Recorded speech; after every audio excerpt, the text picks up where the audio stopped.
সেনাপ্রধানের এবং তার ফাঁসি হতো।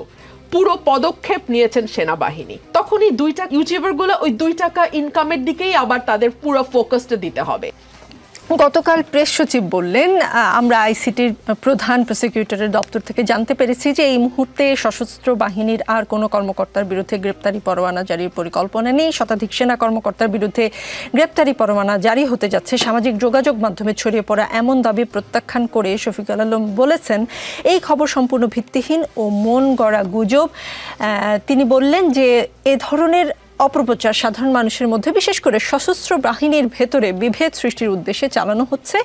আগামী বছরের ফেব্রুয়ারির প্রথমার্ধে অনুষ্ঠেয় জাতীয় নির্বাচনের আগে দেশকে অস্থিতিশীল করার লক্ষ্যেই এসব অসৎ গুজব ছড়ানো হচ্ছে। প্রেস সচিব জানিয়েছেন, সেনা গোয়েন্দা সংস্থা directorate general of forces intelligence DGFI বিলুপ্ত করার কোনো পরিকল্পনা সরকারের নেই। কিন্তু তারপরেও আমরা দেখলাম আলোচনা সমালোচনা, গুজব থেমে থাকেনি। কেন, কার স্বার্থে এগুলো হচ্ছে? একটা সেকেন্ড একটু যোগ করে দিই। জি, মানে আমাদের সাবেক রাজপুত্র সজীব জয় একটা এআই জেনারেটেড ছবি শেয়ার করেছেন, যেখানে মিলিটারি অফিসারদেরকে পুলিশরা ধরে নিয়ে যাচ্ছেন টাচ্ছেন। তো গুজব কারা কারা ছড়ায়, কেন ছড়ায়, আমার মনে হয় এই ছবি শেয়ার করে লেখাটা, এই যে উস্কানিটা, এটার উদ্দেশ্য সম্ভবত বোঝা যাবে তার এই শেয়ারটা দেখে। আনিস আলমগীর, গুজব কারা ছড়ায় সেটা 5 আগস্টের পর থেকে একেবারেই ক্লিয়ার। এই গুজববাজরাই, ডক্টর জাহিদ আমার সঙ্গে মানে আমার বলার বাইরেও অনেকগুলো বলে দিয়েছেন, যাতে আমি এখন একটু যোগ করতে চাচ্ছি। শুধু সেনাবাহিনীর প্রধানকে টার্গেট করা হলো প্রথম, অথচ এই লোকটি কিন্তু শেখ হাসিনার সরকারকে পতনের জন্য যদি দায়ী করা হয় বড় ধরনের, তাকেই বলা যেতে পারে যে সেনাবাহিনীর ভূমিকায় এখানে মুখ্য ভূমিকা ছিল। কারণ আমরা যত অভ্যুত্থান দেখেছি, সেই 90 বলেন বা এর আগে বলেন, সমস্ত অভ্যুত্থানে সেনাবাহিনীর ছাড়া, কনসার্ন ছাড়া কোনো আন্দোলনই সফল হয়নি। এই জায়গাতেও তাই হয়েছে, কিন্তু তাকেই টার্গেট করা হচ্ছে, তাকেই বলা হচ্ছে যে শেখ হাসিনার সহযোগী, তারপরে ভারতের এজেন্ট, অমুক তমুক এগুলা। এবং আমি দেখলাম রাষ্ট্র কিভাবে নির্লিপ্ত হয়ে আছে। তথাকথিত পলাতক কিছু ইউটিউবার তা সেনাবাহিনীকে গালাগালি করছে। সেনাবাহিনী কি উনি পার্সন? উনি কি মিস্টার ওয়াকার? শুধু সেনাবাহিনীর প্রধান তো শুধু ব্যক্তি না, এটা তো একটা ইনস্টিটিউশনের প্রধান। আপনি যখন একটা ইনস্টিটিউশনের প্রধানকে আক্রান্ত করেন, তাহলে সেটা পুরো প্রতিষ্ঠানের উপর যায়। আমাদের পুলিশ প্রশাসনকে ধ্বংস করে দেওয়া হয়েছে সেই 5 আগস্টের আগে থেকে পরে থেকে। তারপরে আমাদের আরেকটা যে মেরুদণ্ড আছে, যেখানে মানুষ ভরসা করে, সেই জায়গাটাকে বারবার আঘাত করা হচ্ছে। এই বিদেশি অনুচররা বাংলাদেশকে কেন নত করতে চায়, সেটা হচ্ছে একটা বড় প্রশ্ন। এই প্রশ্নের হচ্ছে যে রাষ্ট্র এখানে কি করেছে। রাষ্ট্র কমপ্লিট নিশ্চুপ ছিল। রাষ্ট্র আসলে কি করতে পারে? রাষ্ট্র কি করতে পারে না, রাষ্ট্র প্রথম যে কাজটা করতে পারে, এই সমস্ত পলাতক ইউটিউবারদের চ্যানেল বন্ধ করতে পারে। রাষ্ট্র সেটা করে নেই। এরা কি করে এই ছাগল সম্প্রদায়কে পালে, যেগুলো এদের রাস্তায় গিয়ে কাউ কাউ করে বা সোশ্যাল মিডিয়াতে কাউ কাউ করে, এদের একমাত্র শক্তি কি? 2-4টা ফলোয়ার। আপনি যখন চ্যানেল বন্ধ করবেন, ভারত সহ বিভিন্ন দেশে, আমেরিকাতেও আছে, আপনি যখন এমন কিছু কন্টেন্ট তৈরি করছেন যেটা রাষ্ট্রের জন্য বিশৃঙ্খলা তৈরি করছে, সেটা আমি করি, যেই করুক আপনি করেন, চ্যানেল বন্ধ করতে হবে। কারণ এটা আপনি এই স্বাধীনতা কাউকে দেয় না যে আপনার যা ইচ্ছা তাকে গালি দিবেন। আপনি রাষ্ট্রপতিকে গালি দেবেন, আপনি এই উপদেষ্টাকে গালি দেবেন, আপনি বিভিন্ন রাজনৈতিক দলের নেতাদেরকে গালি দেবেন, আপনি আমাকে গালি দিবেন, উনাকে গালি দিবেন, রুমিনকে গালি দিবেন। আপনার যা ইচ্ছা, যখন ইচ্ছা আপনি তখন আমার মা মাসি ধরে গালাগালি করতে পারেন। তা রাষ্ট্র সেটা দিয়েছে, রাষ্ট্র এটাকে এনকারেজ করেছে। রাষ্ট্রর যে শফিক সাহেব এখন প্রশ্ন তুলেছেন, শফিক সাহেবরা শফিককেও গালি দিয়েছে। তাহলে রাষ্ট্র কি এগুলো প্রিভেন্ট করার কোনো ব্যবস্থা নিয়েছে? নেয় নাই। কারণ হচ্ছে যে দিয়ে দিয়েছে, ওনারা বিপ্লব করেছে। ওনারা আশা করেছিল যে আমরা শেখ হাসিনার বিরুদ্ধে আন্দোলন করেছি। শেখ হাসিনার আন্দোলন কিসে? শেখ হাসিনার বিরুদ্ধে আন্দোলন তো করে নাই, বিষোদ্গার করেছে আর কিছু অপপ্রচার করেছে। শেখ হাসিনার বিরুদ্ধে যদি আন্দোলন করে থাকে, যারা দেশে আছে, যারা রাজপথে আছে, যারা সংগ্রাম করছে, যারা রক্ত দিয়েছে, তারা করেছে। এরা করেছে এদের ভিউ ব্যবসা। সো এই ভিউ ব্যবসায়ীরা আশা করেছিল যে 5 আগস্টের পরে যে প্যারিসে বসে আছে, যে আপনি যদি খেয়াল করেন, ইতিহাস যদি জানেন, ইরানে যে বিপ্লব হয়েছিল, খোমেনি কিন্তু প্যারিস থেকে সেই বিপ্লব সংগঠিত করেছিল। হ্যাঁ, তো এই প্যারিস থেকে তখন তাকে প্লেন পাঠিয়ে নিয়ে আসা হলো, রাস্তায় যে আসলো, একদম বাহাবা পেল। এরাও আশা করেছিল এই টোকাইগুলো তাদেরকে নিয়ে আসবে, তারা প্লেন পাঠিয়ে ডক্টর ইউনূস এবং তারা এসে ঢাকা শহরে এসে করবে, সংবর্ধনা নেবে, কিন্তু ডক্টর ইউনূস এদেরকে পুছে না, এদেরকে তোয়াক্কা করে নাই। এইদের একটা যে হতাশা, এই যে এদের যাদের দুঃখ, এই দুঃখ থেকে এরা ডক্টর ইউনূসকে বলে হটাও ইউনূস, আজকে বলে হটাও ইউনূস, কালকে বলে ইউনূস ভালো কাজ করছে, পরশু বলে আমরা যদি আপনাকে সাপোর্ট না করি তো কেউ করে না। তার মানে কি? তার মানে হচ্ছে একটা রাষ্ট্রের মধ্যে বিশৃঙ্খলা, উচ্ছৃঙ্খলতার সৃষ্টি করে আপনি যে প্রশ্নটা করলেন, নির্বাচনকে পিছিয়ে দেওয়া। আমরা সবাই আশা করছি যে বাংলাদেশ যে অস্থিতিশীলতার মধ্যে যাচ্ছে, এটার একমাত্র সমাধান একটা নির্বাচিত সরকার, এবং যে তারিখ ডিক্লেয়ার করেছে, আমরা সম্মিলিতভাবে চাই যে ডক্টর ইউনূস যাতে সফল হয় এবং নির্বাচনটা যাতে হয়, কিন্তু এরা সেটা দেবে না, কারণ এদের ভিউ ব্যবসা বন্ধ হয়ে যাবে। এরা যে বিদেশের এজেন্ট এবং বিদেশিদের থেকে অর্থ পায়, সেই বিদেশিদের কাছে তাদের জবাবদিহিতা রয়েছে। এই দেশ যদি অস্থিতিশীল হয়, এই দেশের প্রতিষ্ঠানগুলো যদি ধ্বংস হয়, ইনক্লুডিং এই ডিজিএফআই, ইনক্লুডিং পুলিশের যে এজেন্সিগুলো, সব একটার পর একটা যদি ধ্বংস হয়, তাহলে এরা উর্দু শান্ত হবে এবং বাংলাদেশ এমন একটা মেরুদণ্ডহীন রাষ্ট্র হবে যাতে আমরা ভারত, পাকিস্তান সহ আরও যারা আমেরিকা যারা আছে তাদের তাবেদার রাষ্ট্রে পরিণত হই। জি, ব্যারিস্টার রুমিন ফারহানা, ইদানিং লক্ষ্য করা যায় যেখানে সেনাবাহিনীর নাম আসে, যেখানে প্রতিষ্ঠান হিসেবে সেনাবাহিনী এবং সেনাপ্রধানকে একরকম দায়ী করার প্রবণতা থাকে, এটা কেন, কারা করে? যারা বাংলাদেশকে অস্থিতিশীল করতে চায়, যারা মুখে বাকি সবাইকে ভারতের এজেন্ট বলে, কিন্তু সত্যিকার অর্থে এজেন্ট হিসেবে পারপাস সার্ভ করা যেটাকে বলে, সেটা তারা দেশের বাইরে থেকে করে, তারাই সর্বত্র সেনা প্রধানের দোষ দেখে। আমি খুবই বিনীতভাবে মনে করিয়ে দেই, 1 আগস্ট থেকে 5 আগস্ট 2024 আমি নিজে মাঠে ছিলাম। সেই সময় চারপাশ থেকে স্লোগান এসেছিল, এই মুহূর্তে দরকার সেনাবাহিনী সরকার। সেই সময় যদি সেনাপ্রধান ক্ষমতা নিতেন, আপনি বিশ্বাস করেন মানুষ খুশি ছাড়া কেউ বেজার হতো না, সবাই আনন্দিত হতো। কিন্তু সেনাপ্রধান সেটি করেননি। তিনি অত্যন্ত পেশাদারিত্বের পরিচয় দিয়েছেন এবং তিনি নিজে পরিষ্কার বলেছেন এবং সেটা কাজে পরিণত করেছেন যে বাংলাদেশ সেনাবাহিনীকে তিনি রাজনীতির সঙ্গে আর যুক্ত করতে চান না। সে কারণেই গত 14 মাস তার উপরে নানান রকম মিথ্যে অভিযোগ দায়ের করা হয়েছে, মিথ্যে প্রোপাগান্ডা চালানো হয়েছে, সেনাবাহিনীকে যে ভাষায় সামাজিক যোগাযোগ মাধ্যমে আক্রমণ করা হয়েছে, বাংলাদেশের জন্মের পর কোনো আমলে কারো সময় কখনো সেনাবাহিনীকে নিয়ে এই ধরনের চটুল, অসভ্য, সভ্যতা বিবর্জিত মন্তব্য অতীতে হয়নি, কিন্তু এখন হয়েছে। সো তারা সেনা প্রধানকে সামনে রেখে সেনাবাহিনীকে ব্যবহার করে নিজেদের যে ফায়দা হাসিল করতে চেয়েছিল 14 মাসে, তারা মিজারেবলি ফেল করেছে। এবং সেনাপ্রধান শুধু একবার না, বারবার তার প্রজ্ঞা এবং ধৈর্যের পরিচয় দিয়েছেন। কেন? একটু বলছিলেন আনিস আলমগীর ভাই যে আজকে যদি এই কুটা ব্যর্থ, মানে কুতো না, এই গণ অভ্যুত্থানটা ব্যর্থ হতো, বিশ্বাস করেন ওনার ভাষায় উনি যাদেরকে টোকাই বলছেন তাদের কাউকে আপনি খুঁজে পেতেন না, কিন্তু কোর্ট মার্শাল হতো সেনাপ্রধানের এবং তার ফাঁসি হতো। এক্সিস্টিং সরকারের অর্ডারের বিরুদ্ধে গিয়ে সাধারণ জনগণের কাতারে দাঁড়াবার অপরাধে ওনার কোর্ট মার্শাল হতো। সুতরাং কোনো ফর্মাল, মানে কোনো একজন ব্যক্তিকে যদি আপনি আইসোলেট করেন যে ফর্মালি তার উপরে খড়গহস্ত নেমে আসতো আওয়ামী লীগ আমলের, সেটা হচ্ছেন জেনারেল ওয়াকারুজ্জামান, তার উপরে আসতো। 1, 2 হলো আমাদের ভুলে গেলে চলবে না যে একটা রক্তপাত যতদূর সম্ভব কমিয়ে আনবার পুরো পদক্ষেপ নিয়েছেন সেনাবাহিনী। যদি সেনা প্রধানের নির্দেশে সেই সময় সাধারণ মানুষের উপর গুলি চালানো হতো, সরকার তো চেয়েছিল গুলি চালাতে, সরকার তো অর্ডার দিয়েছিল, সরকার তো করেছিল, কারফিউ দিয়েছিল, সেই সময় যদি সাধারণ মানুষের উপর গুলি চালাতো সেনাবাহিনী, আপনি আমাকে বলেন তো রক্তপাতের পরিমাণটা কোথায় গিয়ে দাঁড়াতো?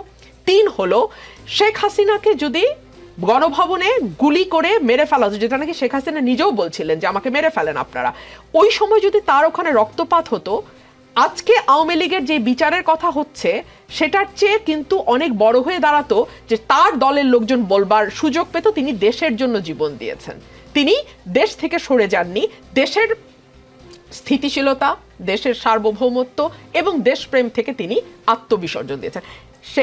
জনাব ওয়াকারুজ্জামান কিন্তু সেটাও করতে দেন নাই, তিনি নিরাপদে তাকে চলে যেতে দিয়েছেন সো দ্যাট পরবর্তীতে পুরো বিষয়টিকে ট্রায়ালের আন্ডারে আপনি আনতে পারেন।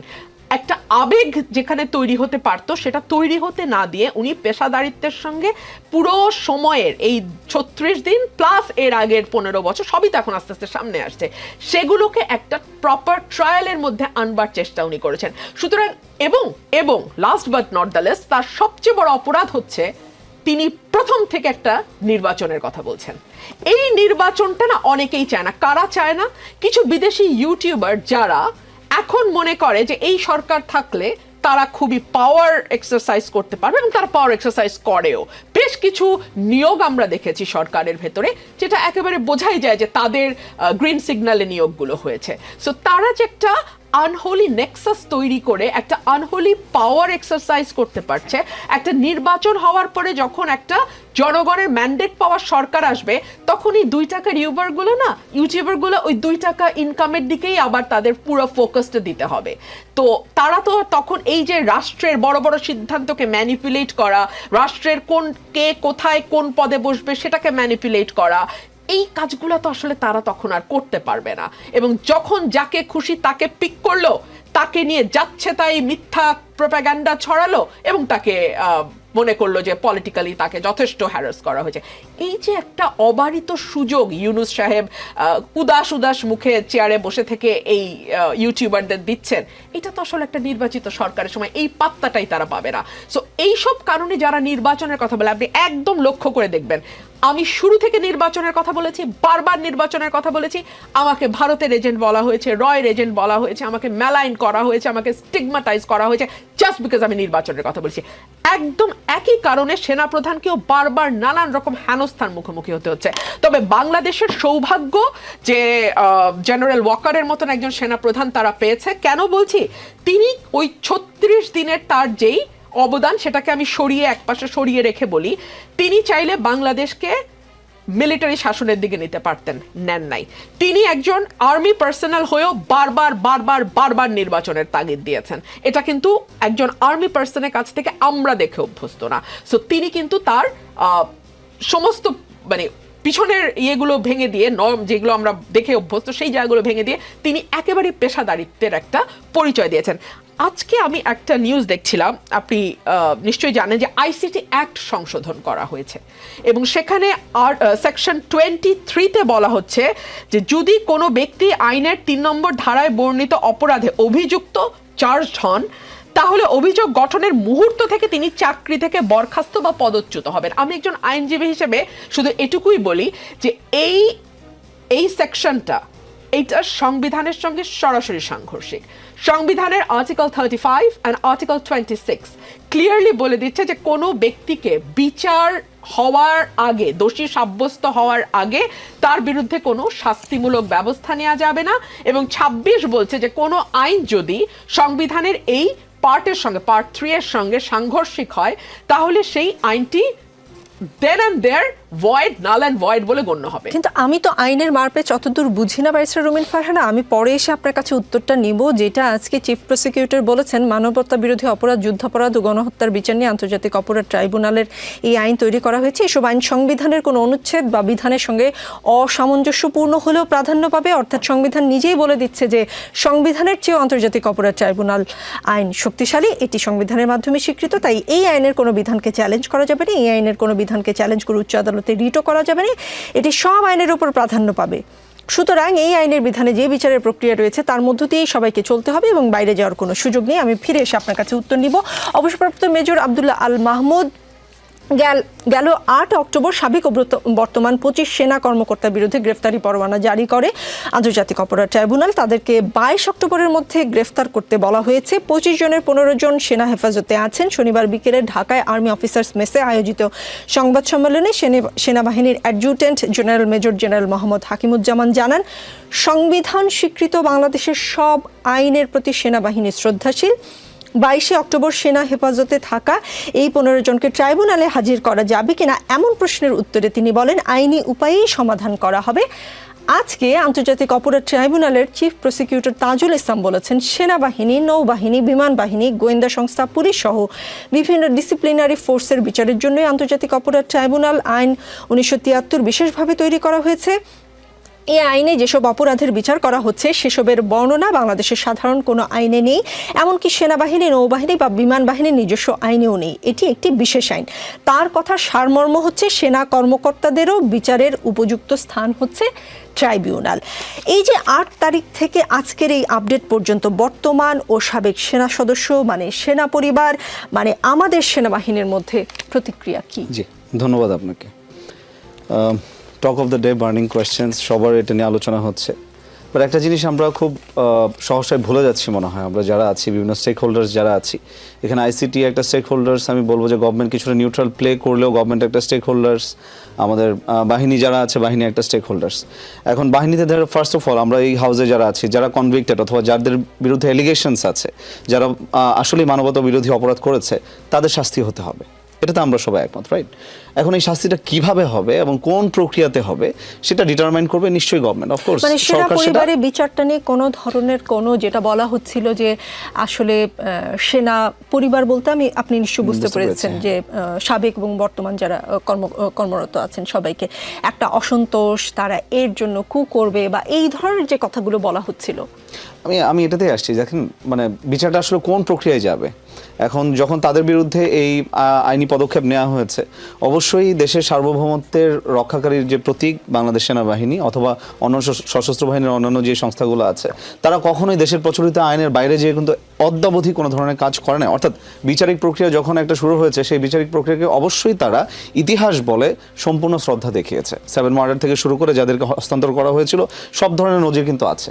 কিন্তু এখন এই 25 জনের যখন আপনার গ্রেফতারি পরোয়ানা জারি করা হলো, এখন আইসিটি ট্রাইব্যুনালে হঠাৎ করে কেন জানি তাদের মনে হয়েছে যে তাদেরকে কি সেনাবাহিনী দিবে না কিনা বা তাদের বিচার হতে দিবে না কিনা, মানে এটা হঠাৎ করে তাদের মনে হওয়া এবং হচ্ছে রাতে হয়তো বা মনে হয়েছে এবং সকালে এসে আপনার আইনটা চেঞ্জ করে ফেললো যে এই আইন মানবতা বিরোধী অপরাধের যে আইনটা এটা তৈরি করা হয়েছে আর্মি, নেভি, এয়ারফোর্স, গোয়েন্দা বাহিনী এবং পুলিশের সদস্যদের বিচার করার জন্য, যেটা আগে ছিল না। ওকে ফাইন, এটা 1971 সালে যারা মুক্তিযুদ্ধে মানবতা বিরোধী অপরাধী যারা ছিল তাদের জন্য করা হয়েছিল। এটার মধ্যে অন্য কেউ সংশ্লিষ্ট হতে পারবো না সেটাও না, অফকোর্স হতে পারবে, কিন্তু অল অফ এ সাডেন আপনি যখন ওভারনাইট একটা major inclusion in your clauses if you add, এটা কিন্তু একটা রিং বেল করে আমাদেরকে, বড় ধরনের রিং বেল করে। তার মানে হচ্ছে আমরা যে কথাটা বলছি, আবার গত রাতে আপনি দেখেন যে কুয়ের একটা যে আমেজ ছিল, লাইলাতুল গুজব, যেটা অনেকদিন ছিল না, আবার ব্যাক করে আসছে, thanks to them. But then still এটার সাথে কিন্তু কিছুটা কোরিলেশন আছে। আমরা যেটাই বলি না কেন, আপনি যদি দুইটা যদি একসাথে মিলান, আপনি দেখবেন এদিক দিয়ে গজবটা হচ্ছে, আবার ওই দিক দিয়ে ওই আইনটাকে কিন্তু তারা নতুন করে নতুন একটা আইন এখানে অ্যাড করেছে। তার মানে তারা টার্গেটেড ওয়েতে এখানে বাহিনীর যারা সদস্য আছে তাদের বিচার হইতেই হবে, যারা এটার সাথে সংশ্লিষ্ট। কিন্তু বাহিনীকে তারা এখানে কবজা করার জন্য, যেন বাহিনী এখানে কোনো ধরনের এক্সারসাইজ অথবা রোল প্লে না করতে পারে, তাদের যে আপনার বাংলাদেশ আর্মি অ্যাক্ট 1952 যেটা আছে, যেটা সংবিধান দ্বারা স্বীকৃত এবং মহামান্য রাষ্ট্রপতির অধীনের একটা বাহিনীকে তারা এখানে কোনো ধরনের প্লে যেন না করতে পারে, সেটার জন্য একটা রাতারাতি একটা আইন প্রণয়ন করে ফেলেন। তার মানে আপনি সরাসরি একটা বাহিনীর এন্টিটির বিরুদ্ধে আসলে অলিখিত একটা আপনি টাসেল অথবা যুদ্ধ ঘোষণা করে আপনি মাঠে নেমেছেন। This is number 1। নাম্বার 2 হচ্ছে এতে করে আসলে যে ভাইরা যেটা বলছিলেন এতে লাভবান কারা হবে, এটা লাভবান আসলে কেউ হবে না, ওনারা লাভবান হবে না, দ্যাটস ফর শিওর। এটা আমি ধরেন একজন এক্স মিলিটারি হিসেবে আমি বলতে পারি। আবার আমাদের যারা আছে তারাও যদি এটাকে বেশি হাইপার নিয়ে ধরেন কোনো কিছু একটা ডিসিশন নিয়ে ফেলে সশস্ত্র বাহিনী, তারাও লাভবান হবে না। অর্থাৎ এখানে একটা আপনার অ্যাসিমেট্রিক প্লে করার মতো কেউ নাই। মিনিং টু সে গভর্নমেন্ট থেকে যেটা ইনিশিয়েট হয়েছে, এখানে গভর্নমেন্টের হায়ার স্ট্রাকচারে যারা ছিল তাদের উচিত ছিল এটাকে একটা ব্যালেন্সড ওয়েতে আপনার এটাকে নির্ধারণ করা অথবা এটাকে ম্যানেজ করা। কিন্তু সেটা না করে রাতারাতি যখন ট্রাইব্যুনালের আইন, আবার এদিকে আইন বিবেচনা করে তাদেরকে হস্তান্তর করা হবে। এখন আমি যদি বলি যে ধরেন আপনার ধারা 16 অনুযায়ী ট্রাইব্যুনাল বলেছে যে ওয়ারেন্ট হওয়ার পরে intelligence organisation, RAB, police, army, BGB, যে আর্মিকে দিয়ে তারা কনভিক্টেড ক্রিমিনালকে তারা গ্রেফতার করাতে পারবে। এখন ল এনফোর্সিং এজেন্সিস হিসেবে তো বর্তমানে আর্মি ডেপ্লয়েড আছে। এখন তারা যদি বলে ওকে ফাইন, উই আর এলিয়ে নাও, এবং আমরা তাদেরকে গ্রেফতার করে আমাদের কাস্টডিতে রেখেছি, 24 ঘন্টা পরে তারা কোর্টে নিল এবং রিমান্ড চাইলো। এখন যদি রিমান্ড না মঞ্জুর করে তখন আবার সেনাবাহিনীতে ফেরত চলে আসার কথা। কিন্তু এটা যেন ফেরত না আসতে পারে, আপনি দেখেন ব্যাপারটা, সেই জন্যই কিন্তু এই দুইটা আইন করা হয়েছে যে তাদের, আপা যেটা বলছিলেন একটু আগে, যে আপনার অভিযোগ গ্রহণের সাথে সাথে আপনার চাকরি নেই। মানে যেখানে আমাকে কিন্তু আপনি সংবিধানে আপনি আমাকে সার্ভিস সিকিউরিটি দিয়েছেন, সরকারি service security is included in my constitution, আপনি সেখানে বলছেন আমার নামে কোনো একটা অভিযোগ হলে আমার চাকরি নেই। মানে হোয়াট ইট ইজ। জি। তার মানে আমার মৌলিক অধিকার যেটা আছে সেটাকে সম্পূর্ণ খর্ব করে দেন আপনি বিচার করা শুরু করছেন। This is not right. আসছি আপনার কাছে। আনিস আলমগীর, হেফাজতে নেওয়া 15 সেনা কর্মকর্তার স্ট্যাটাস কি হবে জানতে চাইলে চিফ প্রসিকিউটর বলেন, আমাদের কাছে যেহেতু আনুষ্ঠানিকভাবে কেউ বলেনি যে তাদের আটক রাখা হয়েছে, তাই মিডিয়াতে যা এসেছে সেটিকে আমরা আমলে নিচ্ছি না। আমাদের যদি বলা হয় যে তাদের আটক রাখা হয়েছে, তাহলে অবশ্যই 24 ঘন্টার মধ্যে আদালতের কাছে আনতে হবে, এটাই বিধান। যেহেতু আমরা জানি না, সুতরাং এই বিষয়ে আমি কোনো মন্তব্য করতে চাই না। শনিবারের সংবাদ সম্মেলনে সেনাবাহিনীর adjutant general major general Mohammad Hakimuzzaman বলেন, তাদের বিষয়ে সামাজিক যোগাযোগ মাধ্যমে এবং টিভিতে স্ক্রল দেখে স্বপ্রণোদিত হয়ে আমরা তাদের হেফাজতে নেওয়ার উদ্যোগ নিয়েছি, মানে যাদের বিরুদ্ধে গ্রেফতারি পরোয়ানা ছিল। আজ পর্যন্ত আমাদের কাছে গ্রেফতারি পরোয়ানার কোনো কাগজ আসেনি, গতকালকে সংবাদ সম্মেলনে এটা বলেছে। মিডিয়ায় কি তাহলে এই দুই পক্ষের মধ্যে যোগাযোগের মাধ্যম?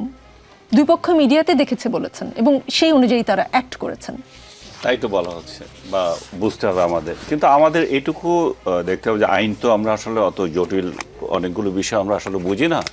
সেনাবাহিনীকে যদি এইখানে প্রোটেকশন দেওয়া হয় প্রচলিত আইনের বাইরে, তাহলে সেটা কি কার্যকরী হচ্ছে কিনা সেটাও কিন্তু দেখার বিষয় আছে। আমরা এই প্রথম দেখছি যে তারা তাদের আদালতের বাইরে এসে একটা পাবলিক আদালতে এই বিচারের সম্মুখীন হচ্ছে, যেটা আমরা অতীতে দেখিনি।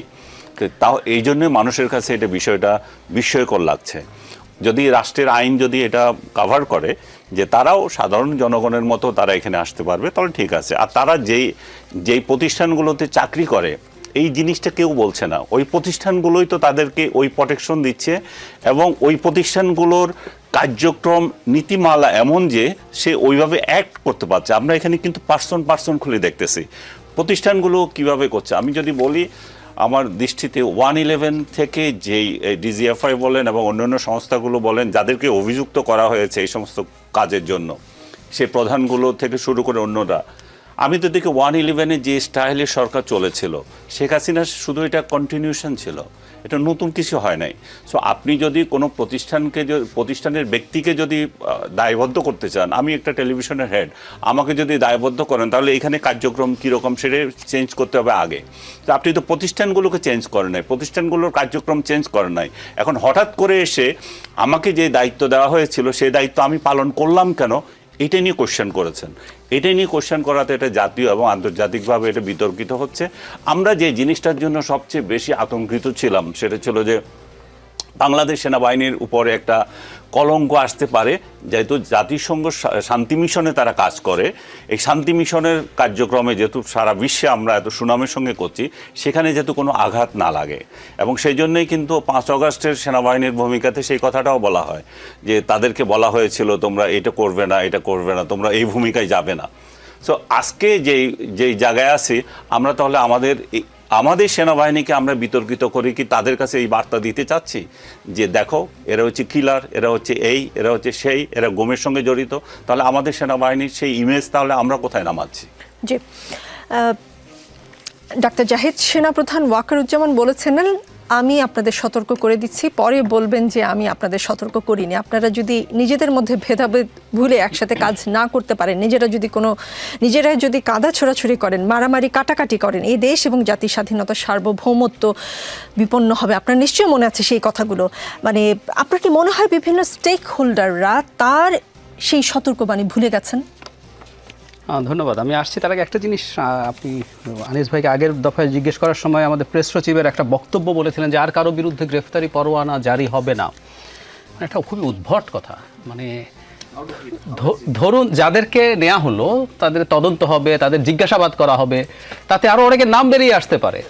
মানে যদি নাম বেরিয়ে আসে আপনি গ্রেফতারি পরোয়ানা জারি করবেন না, এটা কিভাবে হতে পারে? মানে এই সরকারের জায়গা থেকে এই আলাপগুলো আপনি সান্ত্বনা দেওয়ার নামে করা কিন্তু একেবারে অর্থহীন ব্যাপার। এটা একটু অ্যাড্রেস করলাম। এবার আমি সেনাপ্রধানের কোনোভাবে না, যাদেরকে ধরুন প্রাথমিকভাবে আমি ধরে নিলাম এনআরআই তদন্তে এসছে, ওনাদেরকে তো এরপর আবার জিজ্ঞাসাবাদ করা হবে। জিজ্ঞাসাবাদ করার পর 2-1 রিটায়ার্ড মেজরের নামও চলে আসতে পারে, তো দেখা গেল তাদেরকে তো গ্রেফতার করা লাগতেও পারে। ব্যাপারটা এইরকম, এটা আপনি বলতে পারেন না কখনো, এটা তদন্তের উপর ডিপেন্ড করবে আসলে কি হবে। আপনি সেনাপ্রধানের যে বক্তব্যটার কথা বলছেন, বক্তব্যটা খুবই সমালোচিত হয়েছিল প্রাথমিকভাবে এইভাবে। মানে আমি আপনাদেরকে বলছি, মানে একজন সেনাপ্রধান যখন এইভাবে কথা বলেন, ওনার এই ঢংটা নিয়ে সমালোচনা ছিল, কিন্তু আমরা আস্তে আস্তে বুঝতে পারি উনি আসলে মোটামুটি এটা ওনার কথা বলার স্টাইল। কিন্তু উনি যে কথাটা বলেছিলেন এটা একেবারেই সত্য, এবং উনি যে দায়িত্বের মধ্যে ছিলেন, এখানে একটু বলে রাখা ভালো, বাংলাদেশের 5 আগস্ট পরবর্তী সময়ে সেনাপ্রধানকে প্রজাতন্ত্রের কর্মচারী বলবো আমরা বটেই, উনি প্রজাতন্ত্রের কর্মচারী, উনি নির্বাচন নিয়ে কেন কথা বলবেন, তিনি এভাবে কেন কথা বলবেন, তিনি প্রকাশ্যে কথা বলেছেন এই ধরনের, এবং মাঝে মাঝেই তার বক্তব্যে কিন্তু মনে হয় উনি একটা ডিফারেন্ট এন্টিটি, উনি তো সরকার আসলে ইন্টিগ্রাল একটা পার্ট। কিন্তু এই বাস্তবতা আমরা মেনে নেব। এই পর্যন্ত আমরা যে আলোচনাগুলো করলাম যে 5 আগস্ট পরবর্তী সময়ে শুধু না, তার আগে থেকে তিনি যে ভূমিকা পালন করেছেন, এক ধরনের পরিস্থিতি আছে, তিনি তার খানিকটা ভিন্ন একটা সত্তা আছে। এবং আমরা আইনে একটা কথা বলি, এটা আইন না হলে আমি কথাটা ব্যবহার করতে চাই, ডক্ট্রিন অফ নেসেসিটি। আমরা অনেক সময় আইনের বাইরে গিয়েও কাজ করি। আমাদের তত্ত্বাবধায়ক সরকার বাতিলের পর এই যে দুটো নির্বাচন হতে পারবে বলছিল, যে আদালত বলছে এটা অসাংবিধানিক, এটা অগণতান্ত্রিক, তারাই আবার বলছে দুটো করা যাবে ডক্ট্রিন অফ নেসেসিটির নাম দিয়ে। সো এখন একটা ডক্ট্রিন অফ নেসেসিটি আমি দেখি যে সেনাপ্রধান এই ধরনের কথা বলছেন, ছাড় দেয়া। এখন তিনি যে কথাগুলো বলছিলেন সেগুলো আসলে আমরাও দেখতে পাচ্ছিলাম, তার জায়গা থেকে তিনি বলবেন আমি সতর্ক করিনি, তিনি সতর্ক করেছিলেন। আমরা রাজনৈতিক দলগুলো, রাজনৈতিক দলের বাইরেও বহু মানুষজন নানানভাবে আসলে ঠিক এক ধরনের পুনরাবৃত্তি, তিউনিশিয়াতে যা হয়েছিল, ইজিপ্টে যা হয়েছিল, আমরা সেই ধরনের ঘটনার মধ্যে জড়িয়ে পড়েছি। এবং আমরা আমাদেরকে সব একটা মাত্র প্রতিষ্ঠান যেটা সোফার আমাদের ইন্টিগ্রেটেড রাখার জায়গায় ছিল, সেটাকেও প্রশ্নের মুখে ফেলছি, এবং উনি সঠিক প্রমাণিত হয়েছেন, এবং আমরা সেই দিকে এগিয়ে যাচ্ছি। জি, রাজনীতিতে বিরতি বলে কিছু নেই, ফিরছি একটু পরে। দেখছেন রাজনীতি, অবসরপ্রাপ্ত মেজর আব্দুল্লাহ আল মাহমুদ। গতকালকের প্রেস ব্রিফিংয়ে এক প্রশ্নের উত্তরে মেজর জেনারেল হাকিমুজ্জামান জানান, সেনাবাহিনী নির্বাচনে দায়িত্ব পালন করবে, তবে আইসিটির এই বিষয়টাই অবশ্যই আমাদের মোরালে এফেক্ট করবে। আগামী নির্বাচনে এর প্রভাব কি হতে পারে একটু বিস্তারিত যদি বলতে। যদিও তিনি বলেছেন যে ফেব্রুয়ারির নির্বাচনে মাঠ পর্যায়ে সেনাবাহিনী আরও 3-4 ভাগ বাড়ানো হবে বলে তিনি ব্রিফিংয়ে বলেছিলেন। সেনাবাহিনী আসলে তার উপর দায়িত্ব একজন এক্স মিলিটারি ম্যান হিসেবে আমি যেটা বুঝি, বা আমি নিজেও আপনার ভোটের দায়িত্বে ছিলাম, সুতরাং তাদের উপর যেই অর্পিত দায়িত্ব আসবে সেটা তারা পুঙ্খানুপুঙ্খভাবে পালন করবে বলে আমরা এটা বিশ্বাস করি, এবং এটা শিওর যে তারা করবে। কিন্তু হ্যাঁ, এইটার একটা রিটেলিয়েশন ইফেক্টও আছে। আপনি দেখেন, যখন আমি সামষ্টিকভাবে দেশের জন্য কাজ করে যাচ্ছি, কিন্তু আপনি সেই আমার ভালো কাজগুলোকে যখন আপনি অগ্রাহ্য করছেন, যখন কোনো ন্যাচারাল ডিজাস্টার হচ্ছে আপনি সেনাবাহিনীকে ডাকছেন, রাস্তা বড় ধরনের রাস্তা করতে হবে সেনাবাহিনীকে ডাকছেন, বড় ধরনের বিপর্যয় সেনাবাহিনীকে ডাকছেন, মাইলস্টোন ট্র্যাজেডি সেনাবাহিনীকে ডাকছেন, 3 তারিখে ফায়ার করবে কি করবে না সেনাবাহিনী না বললেও সেনাবাহিনীকে আপনি বলেন এই মুহূর্তে দরকার সেনাবাহিনীর সরকার। কিন্তু যেই কিনা আপনার কোনো একটা আইনি প্রক্রিয়ার মধ্যে আপনি যখন যাচ্ছেন, সেটাতে অন্য পক্ষের কোনো একটা সে থাকতে পারে, আমি জাস্ট সেইং যে সে থাকতে পারে, যারা convicted criminal, they must be hanged, or যেরকম প্রসিজার অনুযায়ী যেটা করা দরকার সেটা হবে, সেটা নিয়ে কোনো প্রশ্ন নাই। কিন্তু একটা এন্টিটিকে যখন আপনি টার্গেট করে সেই এন্টিটিটাকে ডাউন করার জন্য আপনি ক্রমাগত একটার পর একটা নতুন নতুন আইন প্রণয়ন করছেন, এবং তার সদস্যদেরকে তারা ডিল করতে পারবে না, আমি ডিল করব, এরকম একটা যখন মোরালগিরি অ্যাটিটিউড আপনি শুরু করছেন, তখন তো আমি তো অটোমেটিক্যালি ডাউন হয়ে গিয়েছি, এবং আমার এটা মোরাল ইফেক্ট পড়বে, অফকোর্স পড়বে, এবং এটার ইম্প্যাক্ট অফকোর্স এটা আপনার নির্বাচনে তো পড়তেই পারে। ল এনফোর্সিং এজেন্সি হিসেবে যখন এবার সেনাবাহিনী এবার থাকবে, স্ট্রাইকিং ফোর্স হিসেবে না, স্ট্রাইকিং ফোর্স এবং ল এনফোর্সিং এজেন্সির মধ্যে একটা বড় তফাৎ আছে, যেহেতু কেন্দ্রের ভিতরেও থাকার মতো দায়িত্ব তাদের আছে। এখন আপনি যখন একটা দেশের শেষ রিসোর্টকে বা আইনশৃঙ্খলা বাহিনী রিসোর্টকে আপনি ভেঙে দিতে চাচ্ছেন, মনোবল ডাউন করে দিচ্ছেন, কার্ভ করে দিচ্ছেন, তাদের কাছ থেকে আপনি 100% এক্সপেক্ট করাটা মনে হয় যে সমীচীন না। কিন্তু আমরা এটা আবার বিশ্বাস করতে চাই, এরকম অনেক ঝামেলা আগেও হয়েছে, 3 আগস্টের পরে 5 আগস্টের সময় পরেও হয়েছে অনেক কিছু, কিন্তু আমাদের সেনাবাহিনী এই বিষয়গুলোকে সুন্দরভাবে অবলোকন করে তারা সঠিক সিদ্ধান্ত নিয়েছে এই যাবৎকাল পর্যন্ত, এবং নির্বাচন তদারকির ক্ষেত্রেও তারা সঠিক সিদ্ধান্ত নেবে বলে আমি মনে করি। কিন্তু এই ক্ষেত্রে সরকার পর্যায়ে যারা আছেন, আমি এখানে বলবো মাননীয় প্রধান উপদেষ্টার কথাই বলবো, যেহেতু একটা স্টেট লেভেল ইস্যুতে স্টেটম্যান শুড গেট ইনভলভ। এখানে আপনি অন্যান্য স্টেক হোল্ডার্স তো থাকবে, কিন্তু স্টেটসম্যান হিসেবে ওনাকে এখানে ইনভলভ হওয়া দরকার, এবং এইখানে কোনো ধরনের ফিড গ্যাপ থাকে সেটাকে অ্যানালিসিস করে সেই গ্যাপটা পূরণ করা অত্যন্ত দরকার। অথবা আর না হয় আসলে আমাদের বাজে ধরনের কোনো একটা অভিজ্ঞতা হতে পারে। ইন এ সেন্স আমি বলছি না যে কোনো কুয়ো, যে লাইলাতুল গজবের কুয়োর কথা অসম্ভব, এটা হবে না। আমরা জানি আমাদের জুনিয়র অফিসার প্লাস সমসাময়িক অফিসার যারা আছে তাদের সাথে আমাদের যোগাযোগ হয়। বাংলাদেশে যে ডিপ্লয়মেন্ট বর্তমানে আছে, অলরেডি তো ডিপ্লয়েড আছে, যে কোনো সময় তো আসলে তাহলে ক্ষমতা দখল করতে পারতো। 3 আগস্টের পরবর্তী থেকে শুরু করে অদ্যাবধি পর্যন্ত করে নাই, করবে না ভাই। দেশের প্রতি বাংলাদেশের সেনাবাহিনীর বিগত সময় 1/11-এর সময় যেই কলঙ্কিত আমরা হয়েছি, যে কলঙ্ক আমাদের ছিল, এই কলঙ্ক আর এই বর্তমান সেনাবাহিনী কখনো আর ক্যারি ফরওয়ার্ড করবে না। সুতরাং তাদের উপরে যে আস্থার জায়গাটা আছে সেটাকে কারা যেন আপনার কলঙ্কিত করতে যাচ্ছে, কারা যেন সেটাকে দূষিত করতে যাচ্ছে, সেটাকে আসলে জনগণের সামনে এমনভাবে উপস্থাপন করতে চাচ্ছে যে আসলে সেনাবাহিনী ভিলেন।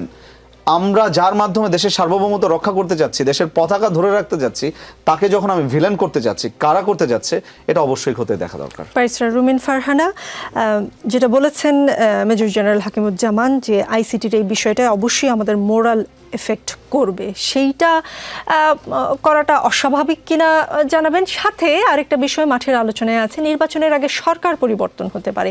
এটা কি কেবলই মাঠের আলোচনা নাকি উচ্চ মহলের আলোচনার টেবিলের সিরিয়াস ইস্যু? দুটো প্রশ্ন। ডেফিনেটলি সেনাবাহিনীকে মরালি যেভাবে ব্রেকডাউনের চেষ্টা হচ্ছে গত 14 মাসে, তার একটা এফেক্ট তো ইলেকশনে আসবেই।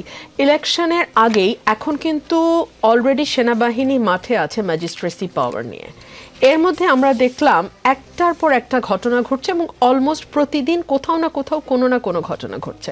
গতকালকে একটা নিউজে দেখলাম একজন পুলিশ কর্মকর্তা বলছেন, আমি এই দেশে আর চাকরি করতে চাই না, আমি চাকরি বদলানোর চিন্তা করছি, কারণ এখন যে কেউ যে কোনো সময় আসলে আমাদের গায়ে হাত তুলে ফেলে। সম্ভবত একজন রিক্সা চালক তাকে মারতে এসেছিলেন, এর পরিপ্রেক্ষিতে একজন অ্যাডিশনাল এসপিকে কিভাবে হেনস্থা করা হয়েছে কিছুদিন আগে আপনারা দেখেছেন। সো বাংলাদেশে একটা বড় চক্রান্ত আছে নির্বাচনটাকে ঘিরে, এবং একটা অংশ যারা হয়তো মনে করছে যে তারা যতটা হাইপ তুলছে সামাজিক যোগাযোগ মাধ্যমে, তারা যতটা দেখানোর চেষ্টা করছে যে মানুষ তাদের সঙ্গে আছে, মানুষ কিন্তু আসলে ভোটের মাঠে তাদের সঙ্গে নাই। সো যেই মুহূর্তে একটা নির্বাচন হয়ে যাবে, নির্বাচনটা যদি সুষ্ঠু হয়, তাহলে কিন্তু দুধ কা দুধ পানি কা পানি খুব পরিষ্কার হয়ে যাবে যে আসলে কার ভোটের ব্যাংকের অবস্থা কীরকম। তারা চাইছে না নির্বাচনটি হোক। সো একদিকে তারা কখনো পিআরের কথা বলছে, কখনো জুলাই সনদের কথা বলছে, কখনো জুলাই সনদের আইনি ভিত্তি না হলে নির্বাচনে যাবে না হুমকি দিচ্ছে, কখনো বলছে যে একটা স্পেসিফিক মার্কা ছাড়া আমি কোনো অবস্থাতেই নির্বাচন করব না। অর্থাৎ সকল কিছু কেন জানি নির্বাচনকে ঘিরেই, ঠিক যেটা আমি আগের সেগমেন্টে বলছিলাম যে আমরা যারা অবিরত নির্বাচনের কথা বলে গেছি, সেটা যে যেই সেক্টর থেকেই বলুক, আমি হয়তো রাজনীতির সেক্টর থেকে বলেছি, আরেকজন হয়তো আর্মি সেক্টর থেকে বলেছে, তাদেরকে একইভাবে একই কায়দায় মেলাইন করেছে একটা গ্রুপ।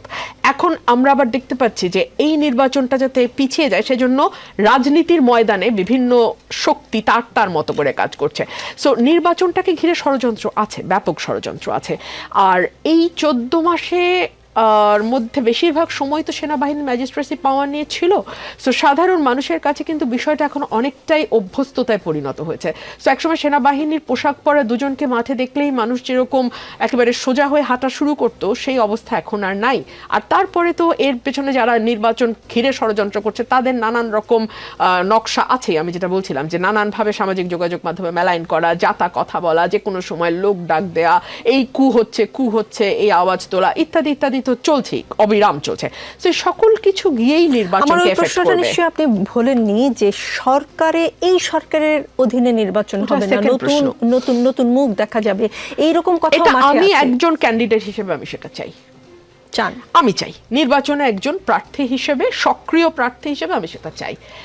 তার অনেকগুলো কারণ আছে। আমি এই সরকারকে শুরু থেকেই একটি বিশেষ রাজনৈতিক দলের প্রতি অনেক বেশি ঝুঁকে থাকতে দেখেছি। আমি উদাহরণ দিতে পারবো, অসংখ্যবার দিয়েছি, আপনি যদি চান আমি আবারও সেই উদাহরণগুলো দেবো। তার নিয়োগকর্তা বলা থেকে শুরু করে, মাস্টার মাইন্ড বলা থেকে শুরু করে, বাংলাদেশের প্রধানমন্ত্রী দেখতে চাই, দুই তরফে বলা। ফারহানা, আপনি আরেকটি টকশোতে এই কথা বলেছিলেন এবং তখন উপস্থাপক আপনাকে যেটা বলেছে যে তিনি দেখতে পান লন্ডনে গিয়ে যখন প্রধান উপদেষ্টা বৈঠক করেছেন, তারপর থেকে আপনাদের দলের সাথে ঘনিষ্ঠতা বেশি দেখা যায়। আমি বলেছিলাম যে তাহলে বৃত্তটি পুরোপুরি পূর্ণ হয়। মানে এক দল মনে করছে তিনি ওই দলের প্রতি টিল্টেড, ওই দল মনে করছে তিনি এই দলের প্রতি টিল্টেড। সো তার মানে মাঠে ক্রিয়াশীল কোন রাজনৈতিক দলই এই সরকারকে বিশ্বাস করে না, প্রত্যেকেই মনে করে কোন না কোনো দিকে সে ঝুঁকে আছে।